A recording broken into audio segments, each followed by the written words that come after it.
crouched low against the smoke. Every step closer to the crater felt heavier, the air thicker, the silence deeper. Her boots crunched against broken glass and twisted shell casings as she descended into the pit. The smell hit first: blood, oil, and burnt earth. Then came the sound again, faint, strained, but unmistakably human. "Over here, please." The camera would follow her down, close to her shoulder as she slid through the dirt, weapon raised, eyes cutting through the haze. The crater was wide, maybe 50 feet across, with scattered debris from what used to be a convoy, burned-out trucks, half-melted helmets, a radio antenna still sparking faintly. And there, half-buried beneath a collapsed section of armor plating, was a woman, younger, maybe 23. Her uniform scorched, her leg pinned under steel. Her name tag read, Collins, a field radio officer. Lila dropped beside her, checking her pulse. It was weak but steady. "You're gonna be fine," she said, the same words she'd spoken to Morales, the same ones she'd been telling herself all morning. Collins blinked, dazed. They left us," she whispered. Lila's hands were already moving. "No one's left. Not while I'm breathing." She pried at the twisted metal, muscles straining, breath sharp. The steel didn't budge. She repositioned, using her crowbar for leverage, her teeth gritted against the pain in her own shoulder. Every push made her wince, but she didn't stop, not until the beam lifted just enough for Collins to pull her leg free. The younger soldier cried out as Lila dragged her out into the open air. Her leg was mangled, bleeding badly. Lila tore her last compression bandage in half, wrapping it tight. "This'll hold long enough to move," she muttered. Where's everyone else?" Collins asked, voice trembling. Lila hesitated. The camera would linger on her face, the flash of memory, the shadow in her eyes. "Gone," she said quietly. "But we're not." Collins's breathing steadied. "Who else made it?" "Just one more," Lila said. "Morales. He's up by the ridge. We need to get both of you to evac." Collins tried to sit up but gasped in pain. "I can't walk." "Then you crawl. Or I carry you. Either way, you're not dying here."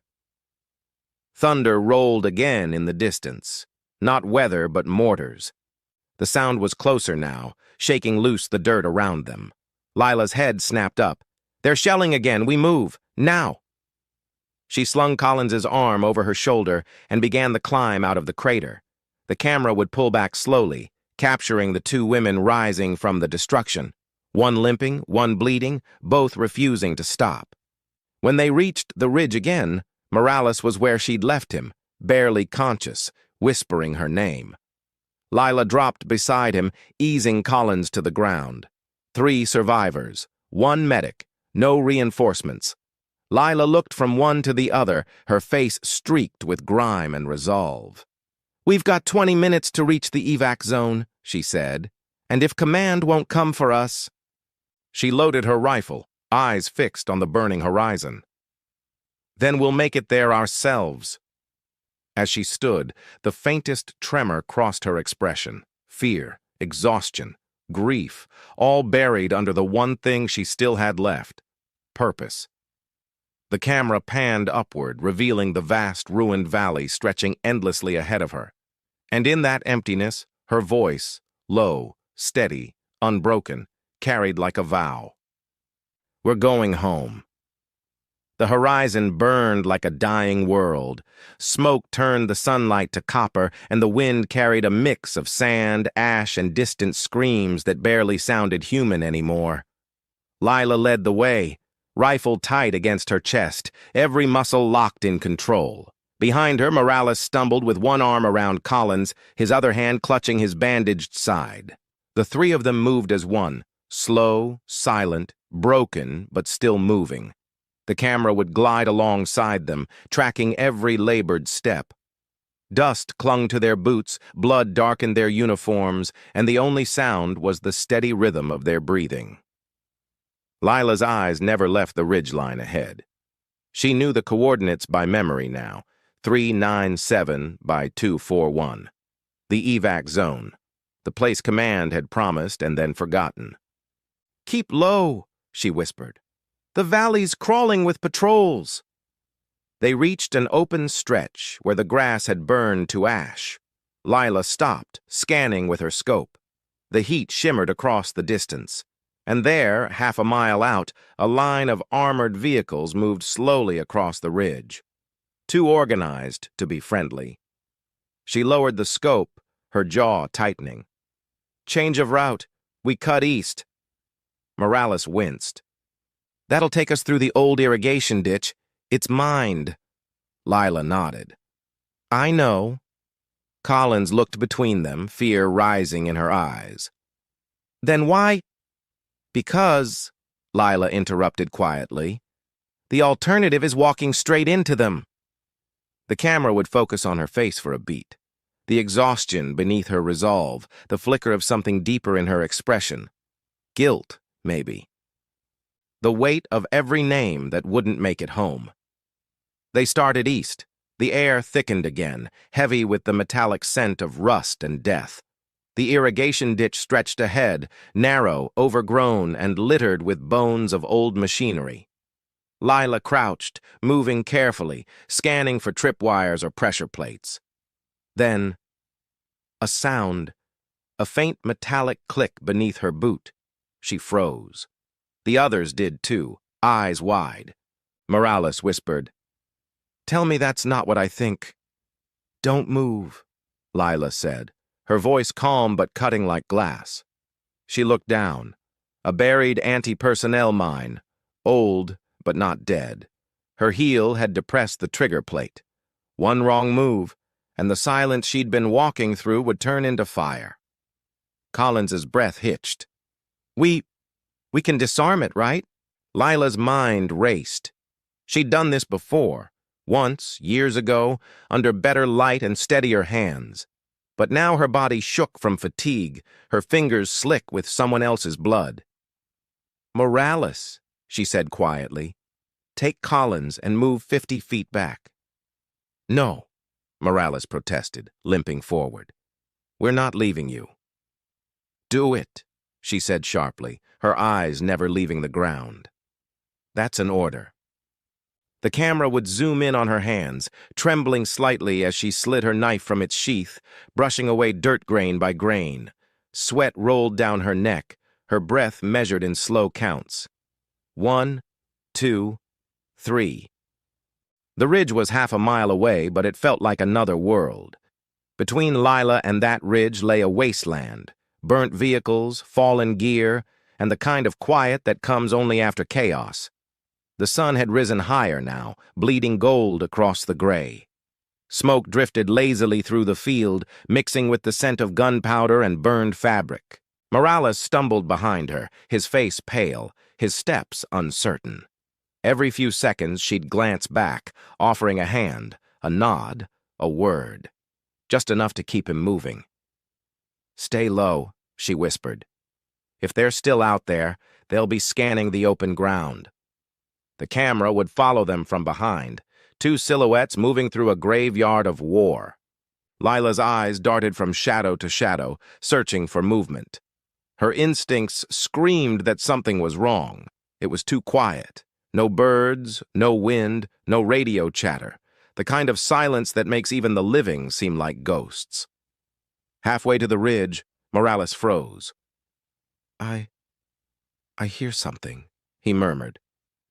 She crouched beside him, pressing her ear to the ground. Faint vibrations, rhythmic, deliberate, not gunfire, footsteps, several of them.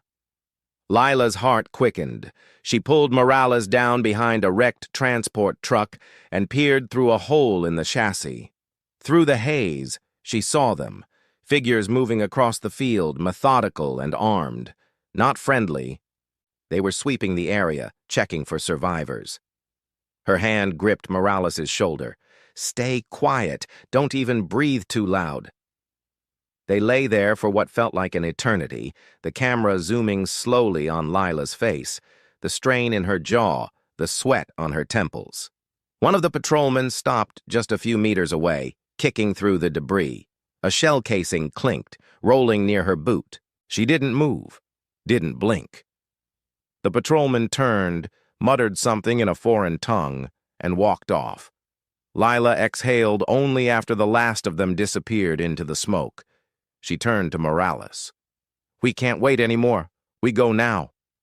He nodded weakly, his lips trembling from shock. They moved again, faster this time, crawling when they had to.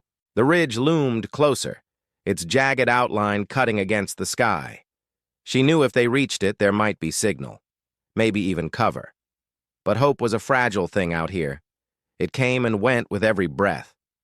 As they climbed the slope, Lila felt a sudden vibration in her vest pocket. Her radio. A faint signal blinked to life. She lifted it to her ear. "Echo 1, this is Falcon Base. Do you copy?" Her breath caught. "This is Echo 1. 2 survivors requesting immediate—" Before she could finish, the sound of an explosion tore through the valley. The ground shook beneath her boots. Dust filled the air.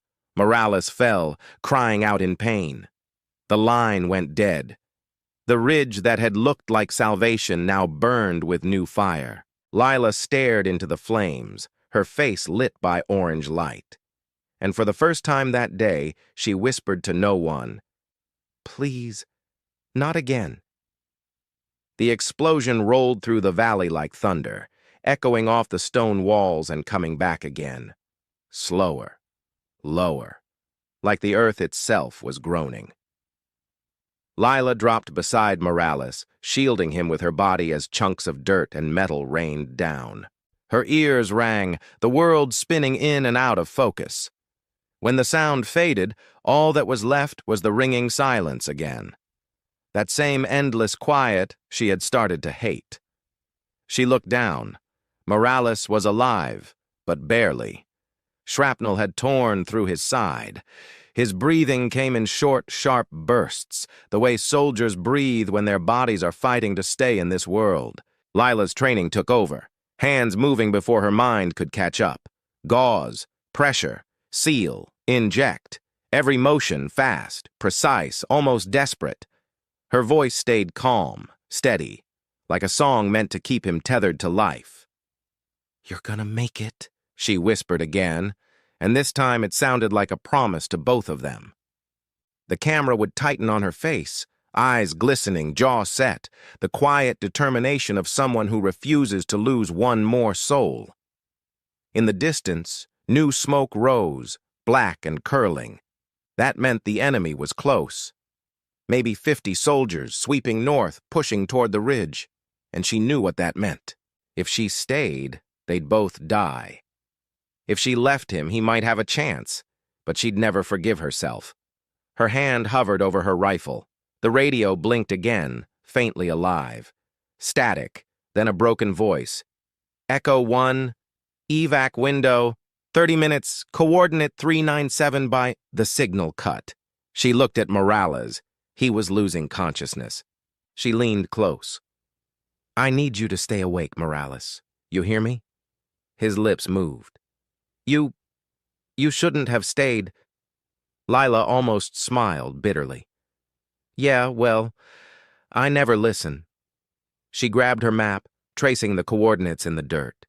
The evac zone was 2 kilometers south, through open terrain, no cover, no guarantees, the kind of run that ended in body bags. But it was all they had. She lifted Morales' arm over her shoulders and hauled him up. Every step made him groan in pain, but she kept moving, whispering rhythm into their steps.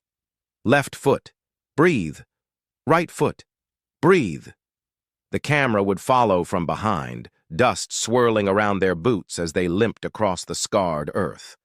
Then, a sound.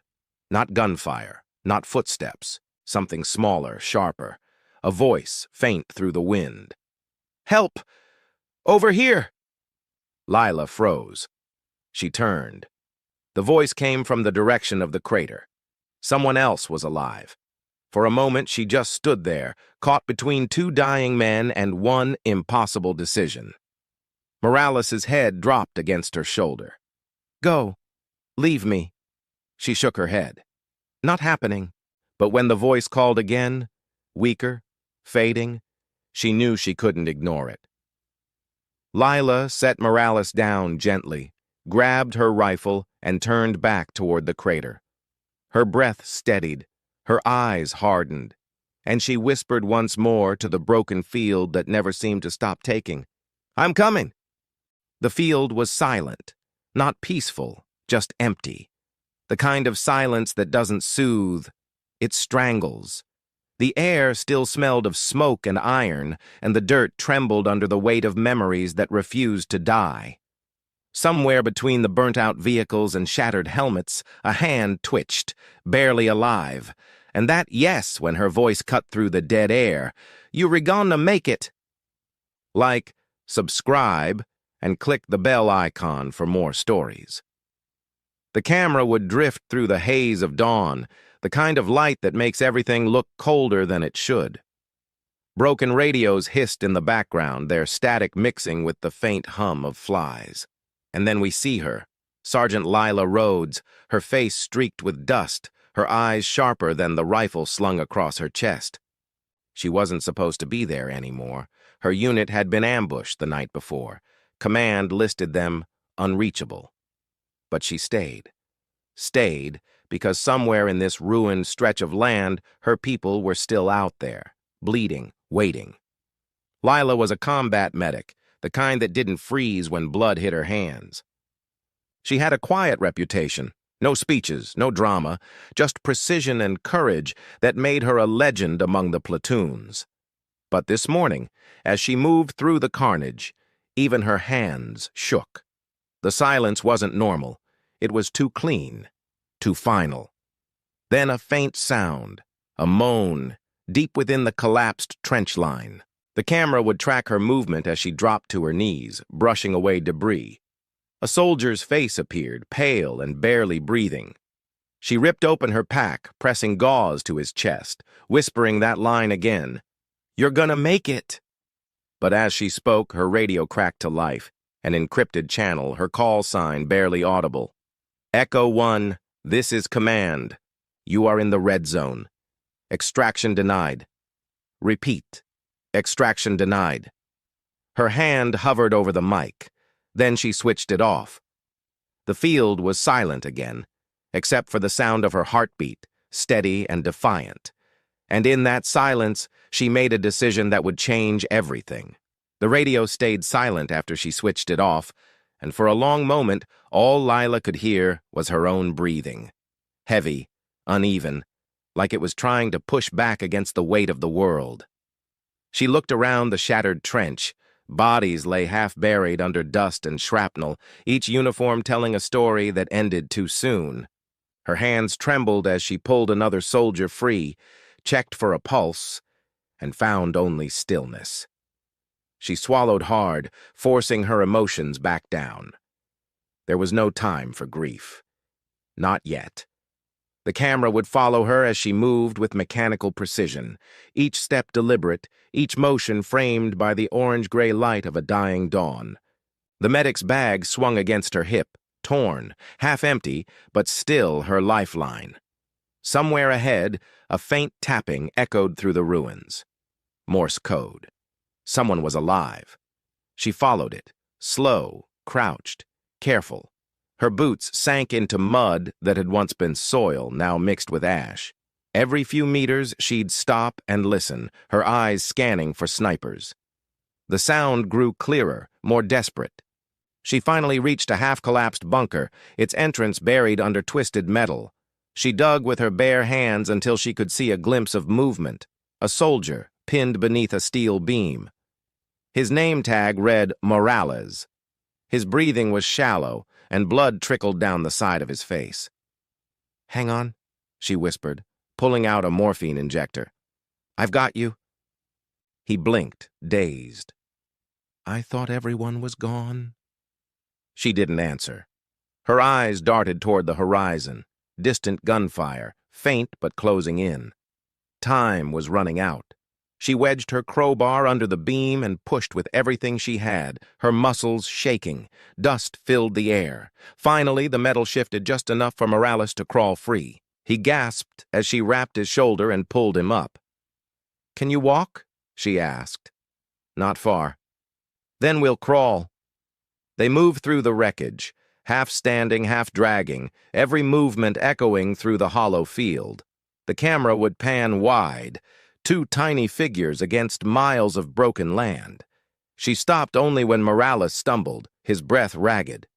Lila pressed her canteen into his hand, then looked out toward the ridgeline. Smoke was rising again. Reinforcements? Or the enemy finishing what they started? She didn't wait to find out. Dragging Morales behind a burned-out Humvee, she keyed her mic again, whispering into static, "Command, this is Echo 1. 2 survivors, requesting evac coordinates." No answer, just static. She looked at the radio, then at the soldier she'd just saved. For a long moment, she didn't speak.